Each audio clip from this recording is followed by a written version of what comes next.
Namah Shri Atirajaya Vivekananda Suraye Satchit Sukha Swarupaya Swamine Tapaharine Swamine Tapaharine. Last time we saw the lecture at Jaffna that Swamiji delivered. We are reading lectures from Colombo to Almora, and we are traveling with Swamiji from Colombo, then Jaffna. Then now Swamiji comes to Pamban. So, in that previous lecture of Vedantism, we saw the entire blueprint of the ancient religion of India. Swamiji gave, in short, all the salient aspects of Hinduism, which he termed for the context of that lecture as Vedantism, as to not to confuse it with the other connotations of that term. So, after that lecture on Vedantism in Jaffna, Swamiji comes to Pamban. He lands there, and the Raja of Ramnad has arrived there, and he is there to welcome him. And now we will read first the welcome address of the Raja, and then the reply to that welcome delivered by Swamiji. So this reply to the address of welcome at Pamban. On the arrival of Swami Vivekananda at Pamban, he was met by His Highness the Raja of Ramnad, who accorded him a hearty welcome. Preparations had been made at the landing wharf for a formal reception, and here, under a pandal which had been decorated with great taste, the following address on behalf of the Pamban people was read. May it please your holiness, we greatly rejoice to welcome your holiness with hearts full of deepest gratitude and highest veneration.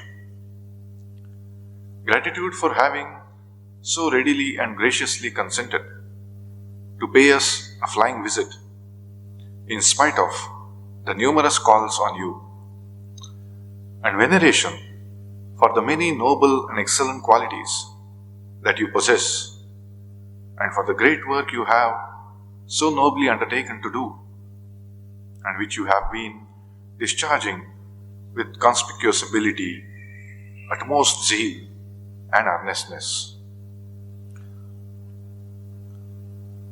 We truly rejoice to see that the efforts of your holiness in sowing the seeds of Hindu philosophy in the cultured minds of the great Western nations are being crowned with so much success that we already see all around the bright and cheerful aspect of the bearing of excellent fruits in great abundance. And most humbly pray that your holiness will, during your sojourn in Aryavarta, be graciously pleased to exert yourself even a little more than you did in the West to awaken the minds of your brethren in this our motherland from their dreary lifelong slumber, and make them recall to their minds the long forgotten gospel of truth.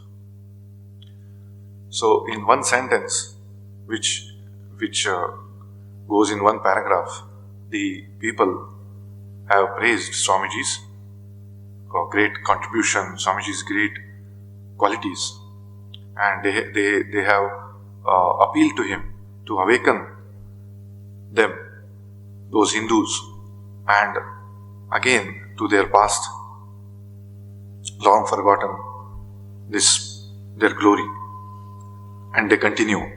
Our hearts are so full of the sincerest affection, greatest reverence, and highest admiration for your holiness, our great spiritual leader, that we verily find it impossible to adequately express our feelings, and therefore beg to conclude with an earnest and united prayer to the merciful Providence to bless your holiness with a long life of usefulness, and to grant you everything that may tend to bring about the long lost feelings of universal brotherhood. So this was their address of welcome as given to Swamiji by the people of Pamban, wherein His Highness Raja of Ramnad also had arrived to welcome Swami Vivekananda. So after this address, after these sentiments, after listening to these sentiments, which were expressed by the Hindus of Pamban, after keeping the food on the Indian soil first time, so to speak, Swamiji will now address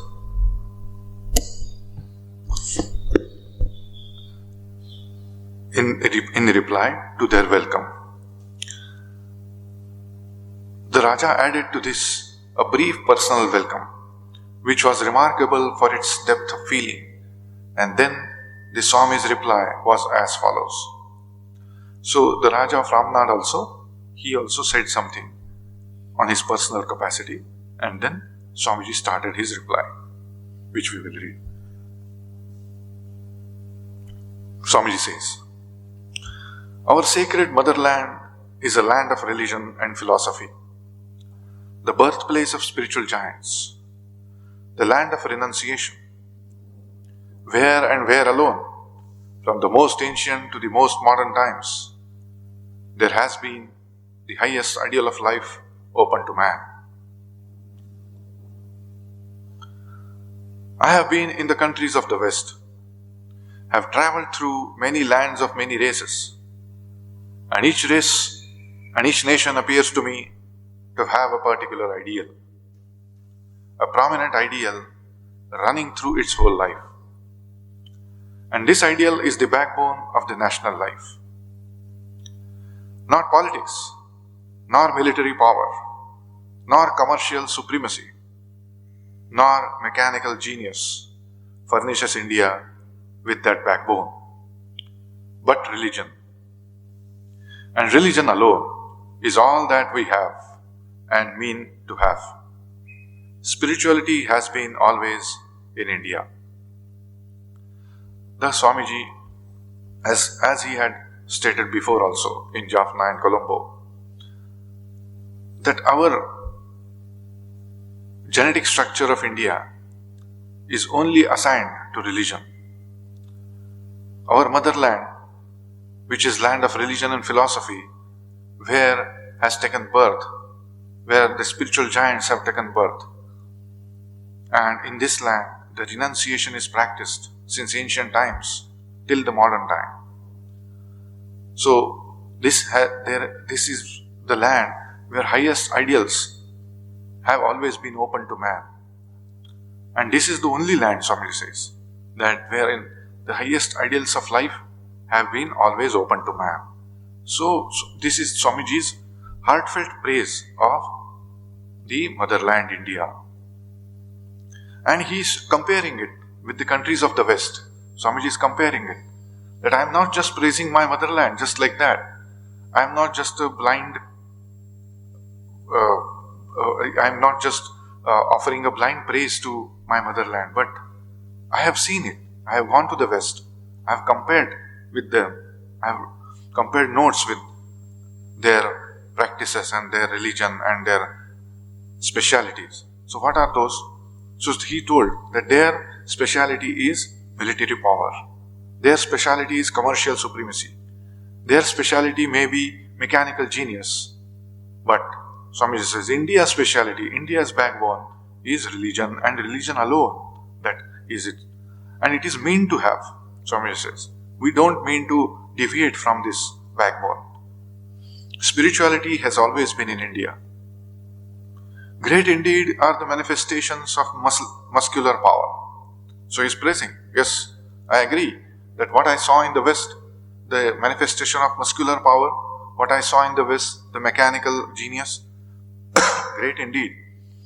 And marvelous the manifestations of intellect expressing themselves through machines by the appliances of science.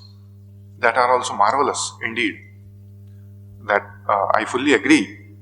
Yet, none of these is more potent than the influence which spirit exerts upon the world. So, notwithstanding my great admiration of the Western nations in terms of their muscular power, in terms of their intellectual manifestation, in terms of their scientific and mechanical developments, yet I firmly believe, I have firm faith that the more potent influence is exerted only and only by spirit upon the world. So nothing can be compared with the manifestation of spirit. The history of our race, Swamiji says, the history of our race shows that India has always been most active. Today we are taught by men who ought to know better that the Hindu is mild and passive. And this has become a sort of proverb with the people of other lands. I discard the idea that India was ever passive. So when he went to the West, Swamiji many times would have faced this kind of criticism or this kind of taunts that Indian people are mild and passive. They are not very active. They are not very adept in work. They are not very skilled in work. They are not skilled in activity. They are not very enthusiastic in activity. So these kinds of criticisms he would have heard there in the West. And he is denying them. He says it is impossible. In the Hindu, they should know better. One should know better that the Hindu is mild and passive. But what he is saying, I would discard the idea that India was ever passive. Nowhere has activity been more pronounced than in this blessed land of ours. And the great proof of this activity is that our most ancient and magnanimous race still lives, and at every decade in its glorious career seems to take on fresh youth, undying and imperishable. So, if it was passive, if it were the mild and passive and that inactive race, then it would not have survived the test of time. But the very proof of its activity, the very proof of its not being passive is that it has survived since this ancient times till now.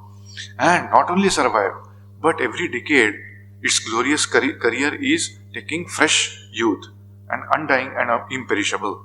So it always, our country, our nation, our religion, our race is such that it doesn't become old. It doesn't become passive, inactive, that it now no more has a strength now, weak, and now about to die. It never does. What is that? It is ever youthful. It is undying and imperishable, our race is, because it continuously refreshes itself. It continuously replenishes its youth and remains fresh always. That is what Swamiji's praise for our race is. This activity manifests here in religion. Now, what people of the West fail to notice about Indian people, that they thought that Indian people are passive, they are mild. But passive and mild in outward way only, maybe. But in terms of religion, they are most active because that is their backbone. So that is, they miss this, to notice this, that the Indian people are most active in terms of religion. Take for instance a shoemaker.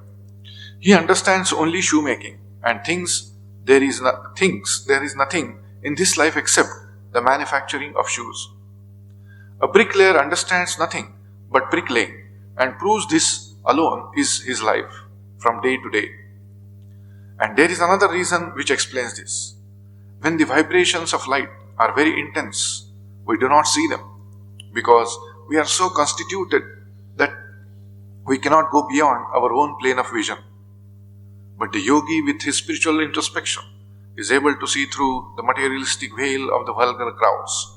So now Swami is saying, see, nobody probably notices this, the greatness of Hindu race, but the yogi's eye of spiritual introspection cannot miss this thing, that this activity, this spiritual activity, this religious activity, which is going underneath, which is going beneath the surface.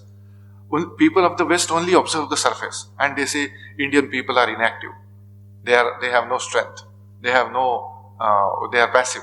But what a spiritual eye of a yogi sees, he sees tremendous activity in underneath this superficial layer of materialistic layer, and he sees tremendous activity, spiritual activity running in Hindu race.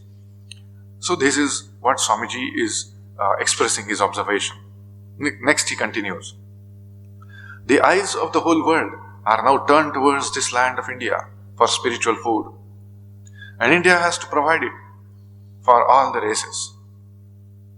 Here alone is the best ideal for mankind, and Western scholars are now striving to understand this ideal which is enshrined in our Sanskrit literature and philosophy, and which has been the characteristic of India all through the ages.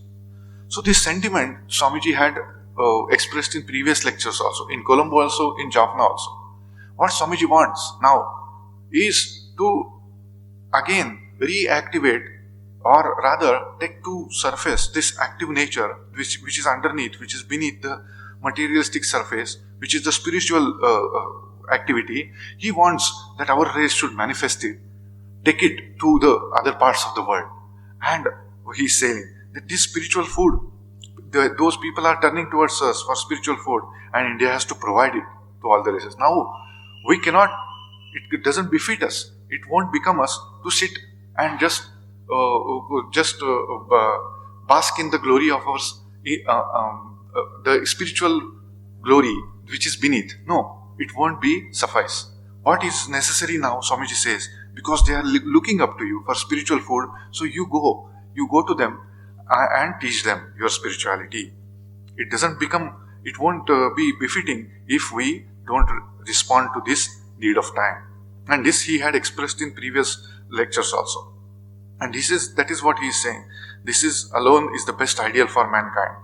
And these Western scholars, they are also finding now that our Sanskrit literature and philosophy, which is presenting the best ideal of the mankind, has to be spread. That is the characteristic of India, and that has to be spread. He then continues. Since the dawn of history, no missionary went out of India to propagate the Hindu doctrines and dogmas. But now a wonderful change is coming over us. Sri Bhagavan Krishna says, whenever virtue subsides and immorality prevails, then I come again and again to help the world.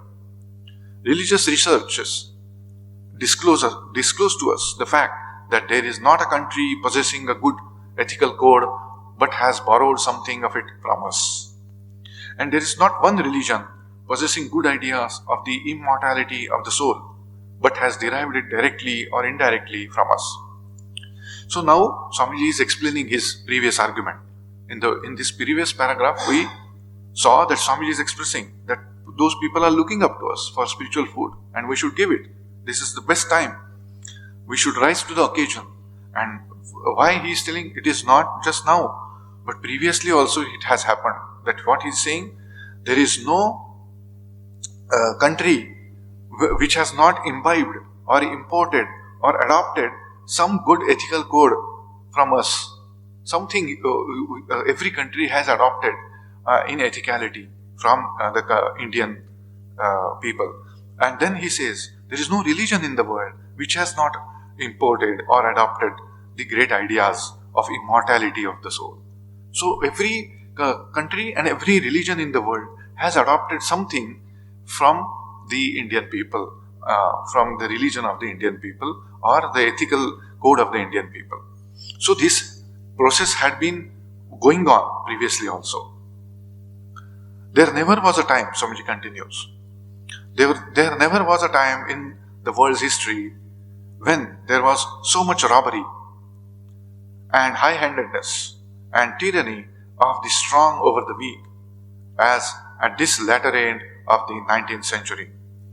So, as Swamiji is talking about that his contemporary time, he is talking about the latter end of the 19th century. He is talking about his time. So he's saying, see, never it was like this, robbery, high-handedness, tyranny. See, so many invaders, so many rulers coming and tyrannizing Indian people. There never was such kind of a terrible time. So this is really the worst time in Indian history for India. Everybody should know that there is no salvation except through the conquering of desires, and that no man is free who is subject to the bondage of matter. This great truth all nations are slowly coming to understand and appreciate. As soon as the disciple is in a position to grasp this truth, the words of the Guru come to his help. The Lord sends help to his own children in his infinite mercy, which never ceaseth and is ever flowing in all creeds. Our Lord is the Lord of all religions. See, Swamiji is saying, our Lord is the Lord of all religions. This idea belongs to India alone, and I challenge any one of you to find it in any other scripture of the world. So, when Swamiji is saying, when these invaders, this is the worst time that India is being tyrannized and robbed, and people are facing high-handedness and the hands of those colonizers, those rulers. And what is then the reaction?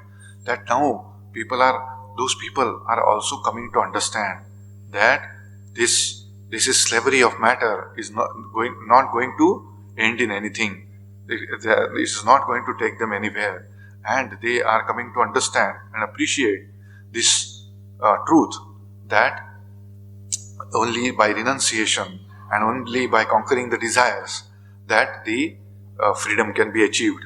So how this is that this time, if it, at this right time, this knowledge that we have, our country has, our nation has, our people have, this knowledge of immortality of the soul and renunciation, if this knowledge is not given to them, then when otherwise? So Swamiji is saying that the Lord sends help to his own children in his infinite mercy, which never ceaseth. So this is the time that Lord wants to send help to those people of the West, that they have realized, Western people, that this matter is not satiating our hunger. This matter is not satiating our desires. We are endlessly desiring, we are conquering, we are looting, we are robbing, but we are still empty. So this realization is coming to them, and now it is India's role to conquer them. Through what? Spirituality, as Swamiji had told, that up India and arise and conquer the world through your spirituality. So the demand has come, and the Lord of Mercy, He's there to help them. When they are crying for help, when they want to go beyond this materialistic bondage, then the Lord of India will come to their help. Okay, and because He's the Lord of Mercy, and that's why it is the time now to serve those needy people. Then he continues, we Hindus have now been placed under God's providence in a very critical and responsible position. The nations of the West are coming to us for spiritual help. A great moral obligation rests on the sons of India to fully equip themselves for the work of enlightening the world on the problems of human existence. One thing we may note, that whereas you will find that good and great men of other countries take pride in tracing back their descent to some robber baron who lived in a mountain fortress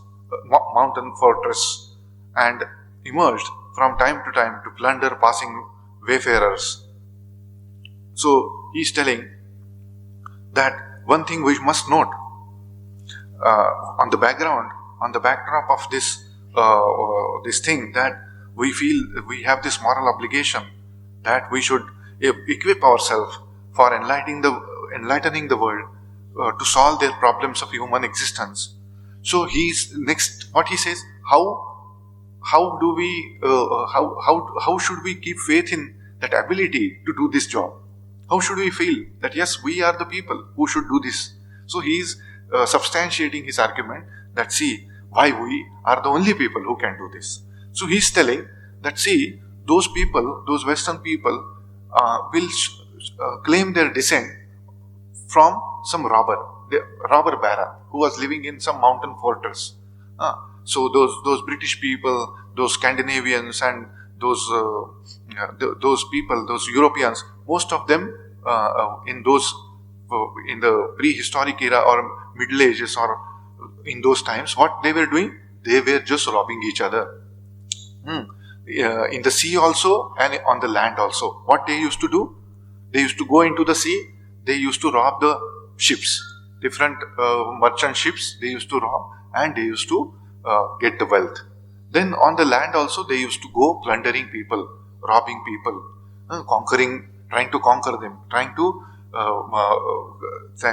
take their wealth. So this their original what we call their forefathers. Their forefathers were their robber barons, Swamiji is saying. But on the contrary, we Hindus, on the other hand, take pride in being the descendants of rishis and sages who lived on roots and fruits in mountains and caves, meditating on the Supreme. So on the contrary, we have been taking pride that my Gotra is such and such a rishi. My Gotra is such and such a rishi. Everybody tells this with pride, that in India, everybody claims that yes, I belong to such a great sage. I belong to such great rishi. So this is our practice. This is the great practice in India, that we are by nature, by descendants, we are belonging to rishis and sages. We may be degraded and degenerated now, but however degraded and degenerated we may be, we can become great if only we begin to work in the right earnest on behalf of our religion. So now we may not feel it. Now when we look around, now because of the slavery of centuries, what we have become jealous people. We have become a country with weak and jealousy, full of weakness, lack of faith in ourselves. This may be the reality with what we see around us. But Swami is saying, in spite of this degradation and degeneration that is apparent around us, what we should do? We can become great if only we begin to work in right earnest on behalf of our religion. If we can again connect back to our roots, to those rishis and sages, then we can again claim that our rightful claim, we can claim on our spiritual wealth. And using this spiritual wealth, we can conquer those races, which were conquering us for material wealth. But what we can conquer them through spiritual wealth. So this Swamiji is now, when he landed in India from the West, he came with one pointed ambition. And because when he went to the West, he searched people, he went around all the countries or people and cities and towns and talked to people. He stayed with those intellectuals of that country and many great people of that country. But he never found any person or any place or any town or a country that is equal to India or Indian people. That is like reverberating in his every sentence. Swamiji's, when all these 3 lectures that we saw, so one sentiment is very common in that Indians, you realize how great you are. I am the first witness of this fact, that I have gone through all America and Europe and England, but I did not find such great people there. And you are great people, and you have so much of this spiritual wealth, spirituality, and still you think yourself to be nobodies. Still you think yourself to be slaves. So give up this idea and now take this task that the Lord of all has assigned to us. What is that task? Now take the confidence in yourself that you are spiritual people. Be confident and be aligned with your forefathers, your great sages and rishis, and then you start conquering the whole world through your spiritual knowledge and wealth. So this sentiment, Swamiji is continuously, he is like it is like his mission to rejuvenate Indian people to do this job. Because unless they rise up to this occasion and unless they rise to this need of time, what will happen? They will miss the bus. This is the only time when there is a demand and we have the supply. We are capable of supplying this. And if we don't supply, then what happens? We have lost the opportunity. We have lost the golden chance. So he is appealing to people of India. This is a golden chance. Our job is not to go into material progress. Our job is not to go into what Pravesi told, that he appreciated the muscular power, the marvels of manifestations of intellect and appliance of science, etc. He is telling that I appreciate the Western sciences, Western materialistic and muscular prowess, but what I actually see in our Indian people is the underlying spiritual prowess. And this is what is our backbone. And that we see also. When now, those who don't believe these words of Swamiji, those who might feel that this is kind of a talk of words of some dreamy person. He is some person who is not having any knowledge of ground realities. We may feel, oh, what is this Swami Vivekananda does not know probably about the ground realities. He is talking about spiritual knowledge, spiritual wealth, and conquering the world with spirituality and all these kind of things. But all around us is poverty, all around us is oppression, tyranny, and that time will you go and tell them, okay, you have this knowledge of the spirit, this is the spiritual truth and all this. Will they listen to you? So this argument may be put before Swami Vivekananda. But in spite of that, what he himself experienced, he is telling. Because when he went to the West, that West, which was muscularly powerful, which was scientifically powerful, which was mechanically powerful, fell flat at his feet. The moment they saw a personality of Swami Vivekananda, and wherever he went, people were completely taken aback. They were completely bowled at his looking at his personality and his character. That such a person we never saw in our West. We never saw that in our records, historical records. We are seeing only plunderers. We are seeing our forefathers to be only businessmen, only factory manufacturers or looters or robbers. But this man is something totally different. Such purity we never saw.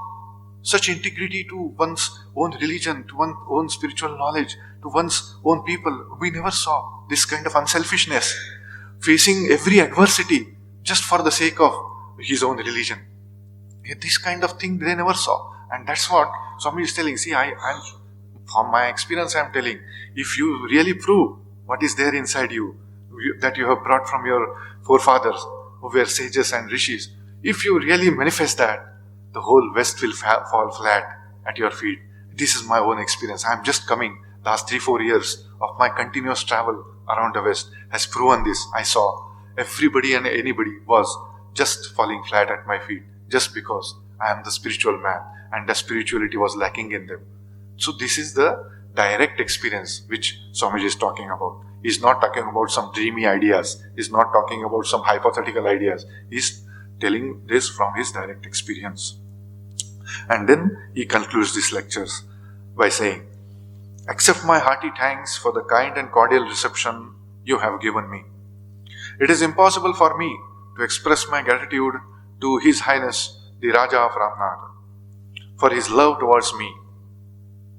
If any good work has been done by me and through me, India owes much to this good man.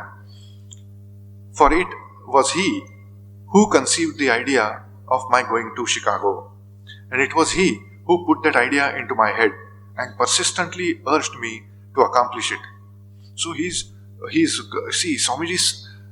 Swamiji, even after achieving such a great success, he is now kind of a world famous rishi, world famous sage. But after coming back, he has not forgotten the death of Raja of Ramnath. That this Raja had insisted my going to Chicago. So he was the person who helped me. He was the person who motivated me. So now many of the common people, ordinary people, what he would have done after getting success, he forgets those people who helped him, those people who motivated him, those people who inspired him, helped him. Everybody forgets. But Swamiji is not that. Swamiji owes their gratitude to him. She is expressing in front of all those people who have gathered in Pamban. He is telling that this is because of Raja of Ramnath that I could go to Chicago, because he inspired me to do so, and he helped me, and he persistently urged me to accomplish the idea of representing our religion to the West. Standing beside me, he, with all his old enthusiasm, is still expecting me to do more and more work. I wish there were half a dozen more such Rajas to take interest in our dear motherland and work for her amelioration in the spiritual line. So, with these words of gratitude to Raja of Ramnath, Swamiji concludes this lecture that such is this Raja, great Raja, that our motherland needs half a dozen more of such Rajas, and then only a revival can be achieved. So, because those kinds of Rajas, those kings, were able to understand, grasp, they were sensitive enough to understand the greatness of a person and to understand the necessities of time and necessities of our people and motherland. So, such kind of Rajas, the kings, were the need of time, and he was appreciating and expressing his gratefulness to this Raja of Ramnath with these words. And then Swamiji will proceed to Rameshwaram. And then next session we will read Swamiji's address about temple on real worship. So this short address he gives in Rameshwaram temple. So we will see next time.